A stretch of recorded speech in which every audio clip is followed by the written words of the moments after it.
Bonjour à tous et bienvenue à une autre émission d'Objectif. Cette semaine, je reçois M. Charles Ostigui.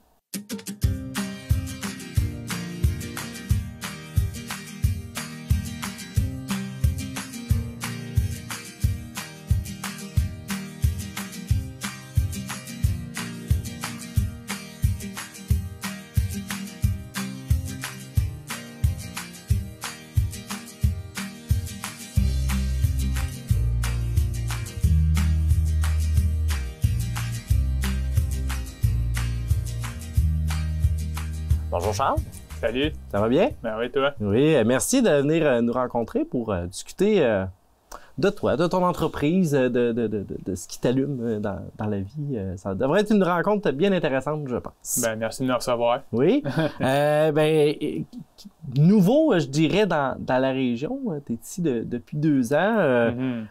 Peux-tu, pour commencer, mettre la table, là, nous expliquer un peu d'où tu viens? Ouais. Qu'est-ce qui t'a attiré à venir ici? Ben oui, certainement. Dans le fond, moi, je suis natif de Granby. Précisément à Shefford, entre Granby et Bromont. Puis à 17 ans, ben je suis parti. Je suis allé étudier à Saint-Félicien en milieu naturel, spécialisation en foresterie. J'aimais bien l'environnement puis la nature. Okay. Puis là, j'ai travaillé un peu là-dedans. Ça me plaisait plus ou moins. Les coupes puis le fait en tout cas, des affaires du domaine que j'aimais pas. Après ça, je suis parti en voyage en Europe puis au Moyen-Orient. Fait que là, je suis parti à backpack avec mon cousin puis j'ai fait un bout tout seul.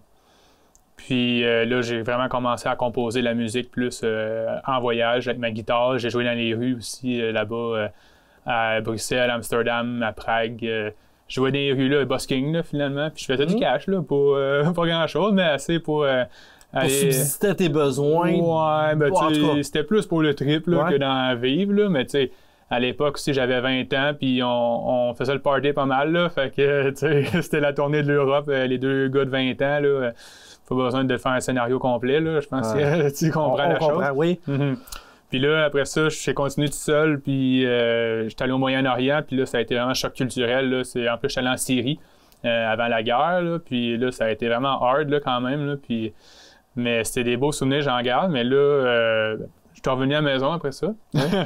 Temps de digérer ça, puis de revenir, puis là, j'ai étudié en communication à Sherbrooke. J'ai fait mon bac là-bas. Là, j'ai vu l'autre bord, tu sais. Là, au début, j'étais en environnement, vraiment plus sensible, groundé à moi-même, enraciné dans la forêt. Voyage, là, je suis allé en communication. Oui, c'est social, mais c'est très intellectuel, c'est l'université, là, tu sais. Fait que là, il y a un côté de moi plus anxieux qui s'est développé aussi à l'université. Je prenais plein de café, je consommais le soir pour me calmer, puis j'ai fait mon bac comme ça. Puis, c'est pas super sain, finalement, là, poser ça simplement. Beaucoup de parties puis tout. J'ai vraiment aimé mon expérience, par exemple, là, puis c'est rien contre l'université. Mais dans mon cas, c'était trop intellectuel. Là, après ça, OK, bon, à la fin de mon bac, j'ai été malade. Je suis reparti en voyage, j'ai fini mon bac. Je suis parti en voyage en Asie du Sud-Est. Malaisie, plus précisément, Kuala Lumpur. Puis, je suis allé en Indonésie, aux Philippines. Puis là, j'ai eu mon éveil spirituel, finalement. C'est là que ça s'est passé, vraiment, de prendre conscience que tout est création pour moi, tu sais, tout est créé de quelque chose, d'un être suprême divin, sans être religieux. Moi, je suis pas dans une religion, mais je crois à la création puis à la spiritualité. Je la pratique régulièrement. Puis c'est là vraiment que ça m'a allumé. Puis j'ai fait OK, là, je peux pas juste déconner puis faire le party puis m'en foutre. Là, tu sais, pour moi, il y a une raison pourquoi je suis là, tu sais. Puis cette raison-là, ben il faut que je la partage. Mais déjà avant, il faut que je la trouve. Il fallait que j'élimine des blessures, des toxines, des choses malsaines que j'avais accumulées pour différentes raisons plus ou moins justifiées. L'idée n'est pas là. Puis en revenant de ce voyage-là, je m'en souviens, j'avais commencé à m'intéresser à la thérapie par les sons, la sonothérapie. Puis à l'époque, j'avais mis ça de côté parce que je m'étais intéressé à ça, mais j'avais plus lu sur la musicothérapie. Puis la musicothérapie, ben ça prend une maîtrise pour faire ça. Ça prend une majeure en musique, une mineure en psychologie, puis une maîtrise. Je venais de finir un bac, puis c'était malsain, tu sais, fait que je voulais pas y retourner. Fait que là, c'est trop compliqué, j'ai mis ça de côté. J'ai rencontré ma blonde actuelle, ma fiancée, à Québec. Déménagé là-bas, à l'île d'Orléans. On a loué une maison. On a eu un enfant.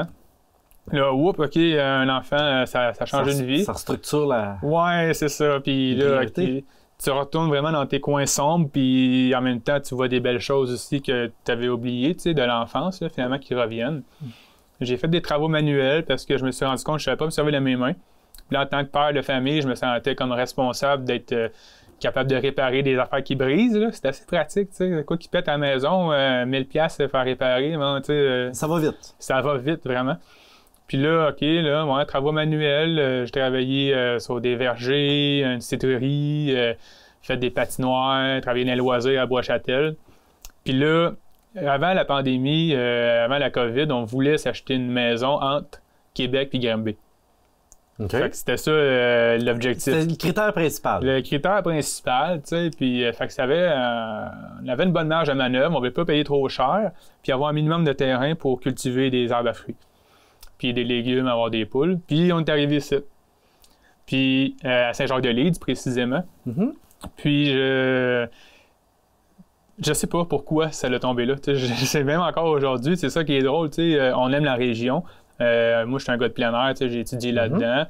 Les terres sont bonnes, l'air est bon, il y a beaucoup de forêts d'érable ici à cause qu'on est les principaux producteurs de sirop d'érable au Québec, dans la MRC des Appalaches.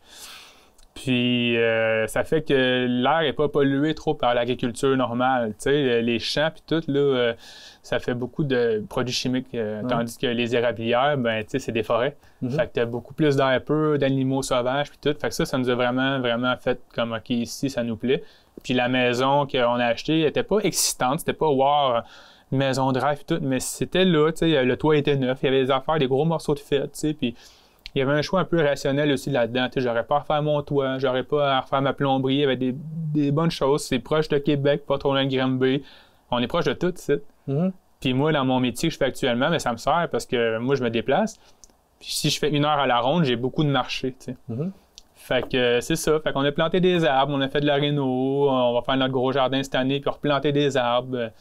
Des cerisiers, des pins, de Corée, des framboises, des bleuets, plein d'affaires. Finalement, on s'est laissé guider par la vie, puis la vie a su nous rendre la bonne place. La bonne place. Là. Ouais, c'est un peu ça, ouais. Puis, tantôt, tu mentionnais que tu t'es orienté vers la sonothérapie un petit peu plus, mais tu as eu une connaissance musicale plus jeune que ça. Ouais. Ouais, c'est... Tu as commencé guitare, tu mentionnais tantôt. Ouais, c'est ça. Donc, tu partais déjà d'une base là, en musique pour aller plus loin vers la sonothérapie. Ouais, c'est ça. J'ai commencé la guitare électrique à l'adolescence. Puis j'ai fait 2 ans de cours privés.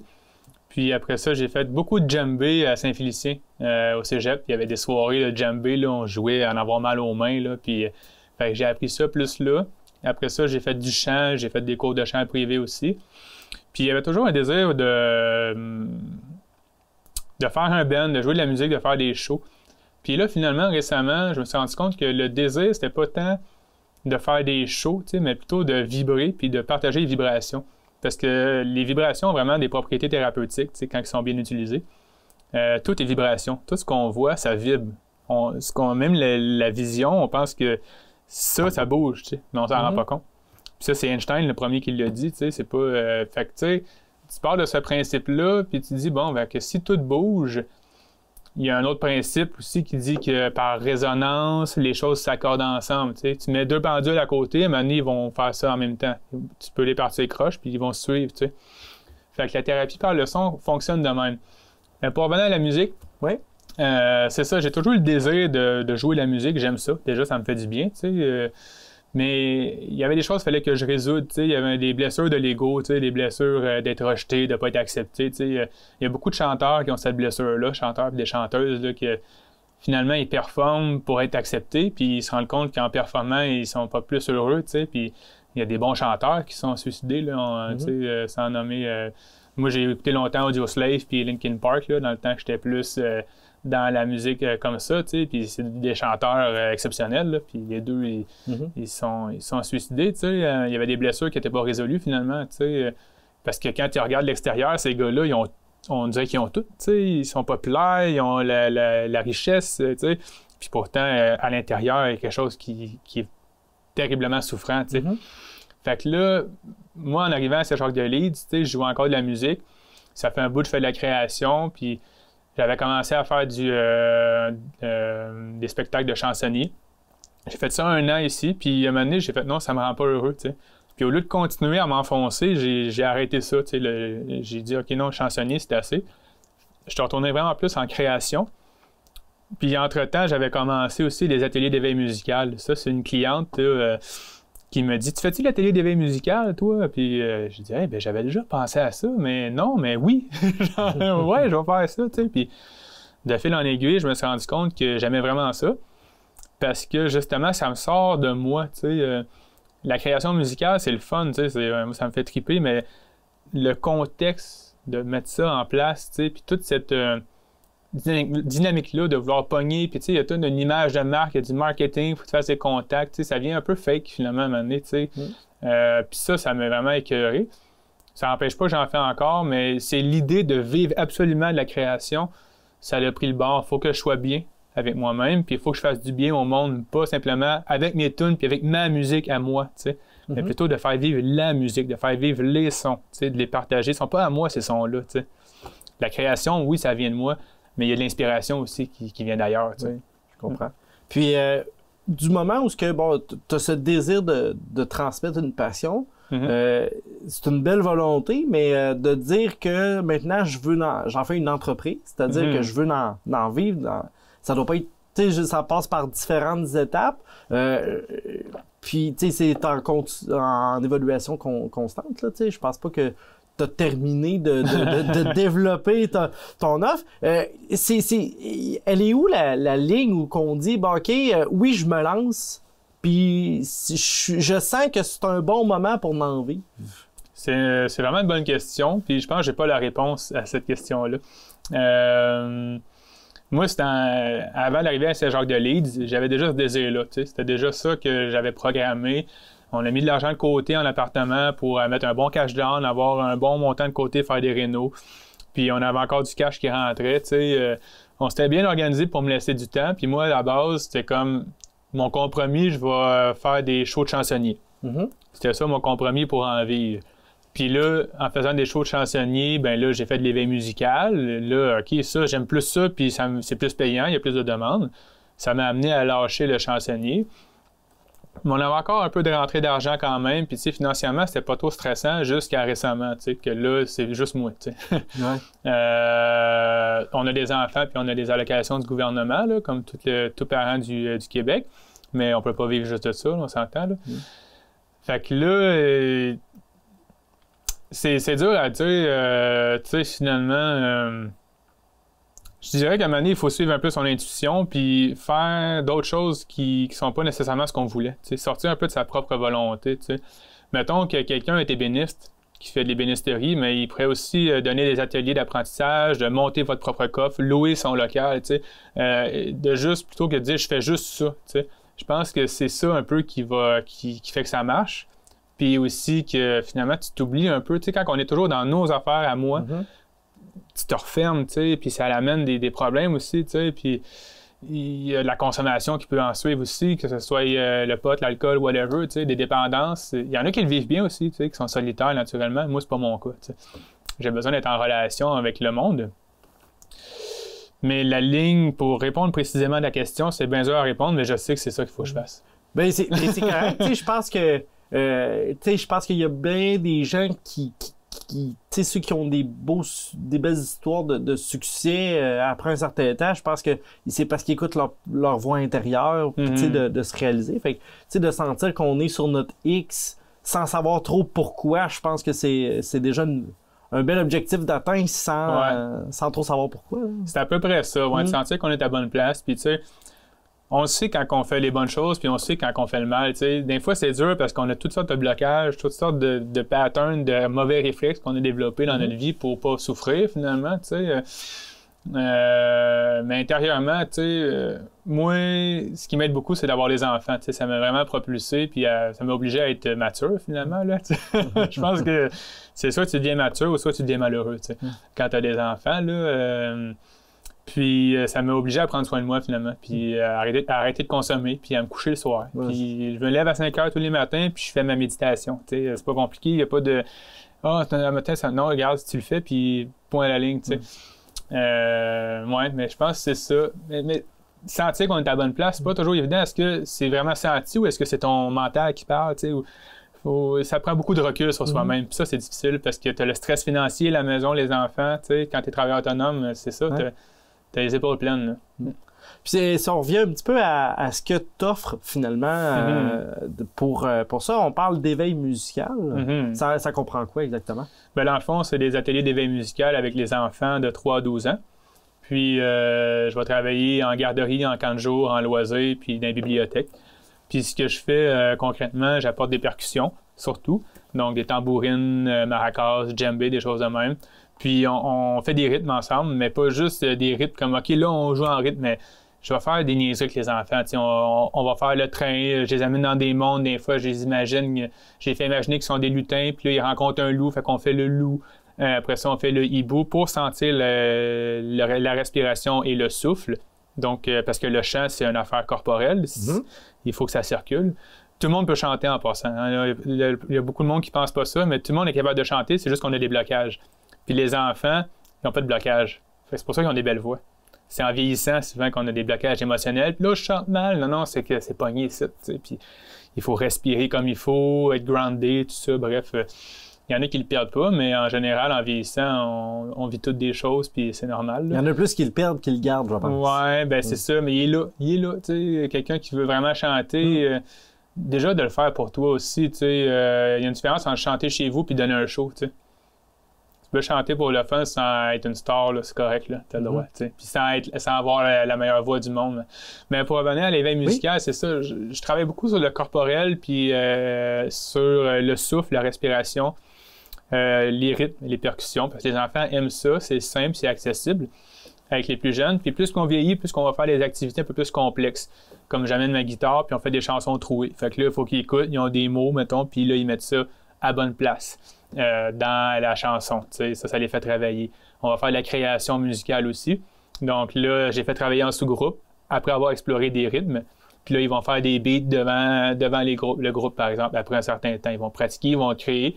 Moi, le but, c'est pas qu'il y ait des musiciens, c'est de l'éveil musical. C'est de développer l'intérêt pour qu'ils aient envie de pratiquer. T'sais. C'est pas là... On forme pas... Tant qu'à moi, on forme pas un... L'enfant, il faut qu'il se forme de lui-même. Il faut que lui aille vers ce qui le passionne. Puis on oblige beaucoup nos enfants à beaucoup de choses aujourd'hui.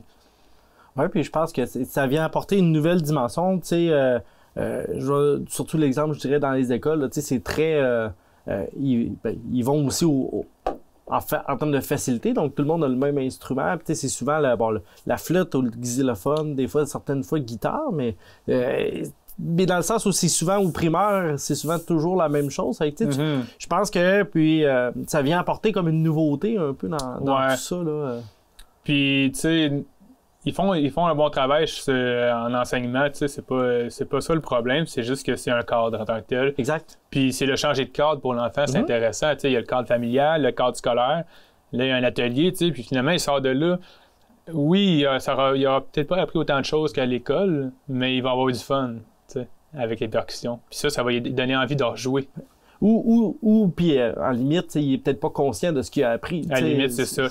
Il l'a peut-être pas intellectualisé, mais il l'a ressenti. C'est ça. Puis moi, c'est du ressenti, c'est de l'intuition. Tu sais, ouais. Puis ça revient à la base de ce que tu disais. Ouais, c'est ça. C'est tout en ligne avec mes croyances. Puis sinon, là, je vais monter aussi un jeu grandeur nature avec des grosses notes puis des portées pour qu'ils puissent mettre les notes sur les portées puis chanter ça ou jouer ça. Fait qu'on va aller aussi, on va travailler un peu toutes les notions théoriques de portée, gamme et tout ça. Puis ça, c'est plus avec les plus vieux, là, pas avec les enfants de 3 ans. Là. Puis sinon, tu as tout ton volet de sonothérapie aussi. Fait que... Qu'est-ce que je fais? Oui, c'est ça, exact. En sonothérapie, je fais 3 choses. La principale, c'est des bains de son avec des bols de cristal. La plupart du monde vont connaître les bols tibétains. Donc, c'est les bols en métal là, comme doré. Là. Moi, c'est vraiment un cristal de quartz. Donc, c'est du quartz pratiquement pur. C'est de la roche, finalement, mais qui est taillé puis tout. Là, puis ça donne j'en ai un qui est gros de même. Là. Puis... je joue de ça dans les séances de yoga, de méditation. Là, je me mets en place pour travailler dans des spas puis des places comme ça. Vraiment pour des groupes. Comme là, j'en ai donné une séance avec Sandra qui fait du yoga. Puis on a fait une séance bain de son yoga nidra qui est un yoga relaxation. Puis on en donne une nouvelle, on va en donner en masse. Puis ça, ça relaxe, finalement. Ouais, c'est ça. La sonothérapie, c'est une science à part entière, finalement, qui va réharmoniser ce qui est déjà dans le corps. On n'apporte rien de nouveau à la personne. C'est juste que ça va réaligner les fréquences du corps. Tu sais. Comme je disais tantôt, toutes les vibrations. Ton corps, il entend des vibrations, il va l'associer. Nos cellules vont s'associer à la vibration qu'il entend. Puis, il va entendre des vibrations très basses, en bas de 10 Hz, mettons. Ces vibrations-là, on ne les entend pas dans nos oreilles. En bas de 20 Hz, on n'entend pas grand-chose. Mais le corps, lui, il les reçoit. Puis, le fait qu'il reçoive ça, ben le cerveau, il produit il va produire, je n'ai pas tous les termes par cœur, mais en gros, il va déclencher le système nerveux parasympathique qui fait en sorte que ton corps, il va sécréter des hormones pour se régénérer. Parce que comment qui marche le système nerveux? En gros, tu as le système nerveux sympathique, qui lui est comme le système fonctionnel, tu sais, qui tac, je suis dedans, puis j'exécute. Puis le parasympathique, il embarque quand tu te reposes, justement, tu sais, puis lui, il va faire en sorte que tu te régénères, tu sais. Comme les spasmes, c'est un peu ça. Quand on a des spasmes avant de se coucher, mais là, c'est le parasympathique qui embarque puis qui relâche, tu sais, puis là, fait que la sonothérapie, elle va activer ce système-là, justement, pour favoriser la régénération. Puis, ça a été prouvé là, avec la neuroscience. À ce temps, ils sont capables de voir ça, de mesurer ça, les fréquences, que ça guérit vraiment plein de choses. Là. Ne serait-ce que se détendre ou relaxer, que de guérir des maladies chroniques, le diabète, réduire l'anxiété, la dépression, tout ça. Là. Donc, plein de bienfaits là, qui peuvent s'ajouter à tu sais, parce que ce que je comprends, c'est que c'est le fun quand il y a une mixité aussi avec, tu sais, exemple, un cours de yoga ou des choses comme ça. Là. Ouais. C'est souvent à ces moments-là que ça va venir en lien ensemble. Ben, c'est que ça fait vraiment une immersion, une intention régénérative qui est forte. Moi, je conseille à tout le monde de pratiquer les champs énergétiques, donc des mantras liés aux chakras. Parce que la sonothérapie est liée à la théorie des chakras. Finalement, on a tous 7 chakras principaux. Puis il y en a plein d'autres, mais ça, c'est un peu trop abstrait puis inaccessible là, pour qu'on puisse jouer dessus. Il y en a qui travaillent avec ça, plus en thérapie énergétique. Là. Moi, je suis pas là. Puis selon vraiment ce que la personne a comme symptôme ou comme besoin, ne serait-ce qu'une difficulté à dormir, qui fait en sorte qu'on devient malade quand on ne dort pas bien, indirectement, ou des problèmes digestifs. Et moi, je vais travailler sur ces chakras-là directement. T'sais. Fait qu'il y a tout un volet écoute qui est important, quand on est sonothérapeute ou thérapeute tout court, là, en fait, là, je dis ça, mais un bon thérapeute doit avoir une bonne posture d'écoute, s'intéresser à l'autre, puis pas lui dire quoi faire, mais plutôt recevoir, OK, puis là, faire des liens avec sa pratique, puis offrir les services. C'est là que la sonothérapie individuelle embarque. Parce que tantôt, je parlais des bains de son. Oui. Là, les bains de son, c'est pour les groupes, c'est plus général, ça fait du bien, on s'entend. Mais je ne vais pas travailler sur les bobos d'une personne, ils sont 30, fait que je peux pas... Mais en consultation individuelle, là, j'utilise les bains, les bols de cristal, des diapasons puis des pierres, puis avec le travail de l'intention pour que la personne imagine les choses qui font du bien, par exemple, qu'il soit capable de visualiser c'est quoi le bonheur, tu sais. Finalement, à quoi bon guérir si tu sais pas qu'est-ce que tu vas faire, tu sais. À un moment donné, moi, j'ai été un peu malade, c'est pas grave, mais reste que j'avais des bobos. Puis là, à un moment donné, je me suis dit, mais pourquoi je guérirais si je sais pas quoi faire de ma vie, tu sais? Il y a tout ce processus-là aussi qui est important dans la guérison, tu sais, parce que guérir pour guérir, tu vas te remettre malade de toute façon. Ça ne fait rien, tu sais. Il faut que tu saches, je veux guérir parce que c'est ça que je veux faire, tu sais. Puis un coup, tu l'as trouvé, là, ça, ben tu le fais, tu sais. Puis il y a toutes sortes de blocages, tu sais, « Ah non, j'y arriverai pas, là, j'ai pas l'argent, j'ai peur, tout le monde me dit que ça marchera pas, tu sais. » Puis les artistes, on se le fait dire beaucoup, là, tu peux pas vivre de l'art, tu sais. Puis en plus, c'est déjà... Vivre de la création, c'est vrai que ça, c'est une autre affaire que je ne fais pas, en passant. Fait que ceux qui sont capables, bravo, là, je sais pas comment ils font. Ben, tu sais, à un moment donné, sûrement que ça marche, puis ils ont un public, puis ils ont vraiment... Il y en a qui sont faits pour faire ça, tu sais. Il faut aussi accepter ça, tu sais. Moi, je suis pas fait comme c'est là pour ça, tu sais. Fait que c'est comme de plier un peu sur son ego, finalement, puis de dire, OK, mais je vais faire ce qu'il faut que je fasse, finalement, qui est en lien avec mes valeurs. Oui, exact. Il reste une petite minute à notre entretien. Si les gens sont intéressés à te rejoindre pour tout ce que tu as parlé, l'offre, là, comment on peut faire ça? Ben, j'ai mon site web, Charles Ostigui. Ça s'écrit O-S-T-I-G-U-Y. Comme ça se prononce, Ostigui, c'est aussi simple que ça.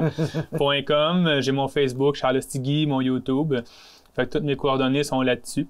Donc, puis, on invite les gens à te rejoindre là, pour avoir plus d'informations. Ouais, puis il y a mes démos aussi, les services que j'offre, mes créations, tout est là. Parfait. Ben, Charles, merci beaucoup aujourd'hui d'être venu nous parler de toi.